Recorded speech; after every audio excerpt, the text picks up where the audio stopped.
বন্যার্তদের জন্য ত্রাণ সংগ্রহ কর্মসূচিতে প্রায় 11 কোটি টাকা পেয়েছে বৈষম্য বিরোধী ছাত্র আন্দোলন। এর মধ্যে ব্যয় হয়েছে 1,75,00,000 টাকা। অবশিষ্ট আছে 9,35,00,000। সোনালী ও জনতা ব্যাংকের বৈষম্য বিরোধী ছাত্র আন্দোলনের সম্মিলিত অ্যাকাউন্টে রাখা আছে এই টাকা। বিকেলে ঢাকা ইউনিভার্সিটির টিএসসির মাঠে সংবাদ সম্মেলনে এসব তথ্য জানান সমন্বয়করা।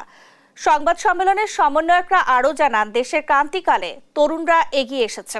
দেশের মানুষ নতুন প্রজন্মের তরুণদের উপর ভরসা করেছে। ত্রাণ বিতরণে নানা ধাপ ও পদক্ষেপের বিষয়ে গণমাধ্যমকে অবহিত করা হচ্ছে বলেও জানান তারা। আমরা মূলত আমাদের আয় 24 তারিখ রাতে হচ্ছে সমস্ত কার্যক্রম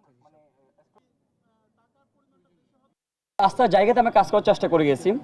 যখনই দেশের ক্রান্তি লগ্ন, যে কোনো দুর্যোগ দুর্বিপাকে যখনই কোনো দেশ যখন ক্রান্তি লগ্নে পৌঁছেছে, তখনই এদেশের তারুণ্য ঝাঁপিয়ে পড়েছে। রাষ্ট্রীয় জায়গা থেকে যে ত্রাণ পুনর্বাসন কর্মসূচিটি চলবে, সেখানে কিন্তু আমাদের যে বন্যা পুনর্বাসন কমিটি হয়েছে, সেখানে ছাত্র প্রতিনিধি রয়েছেন। সরকারের সাথে সমন্বয় করে সেই কাজটি আমরা করব।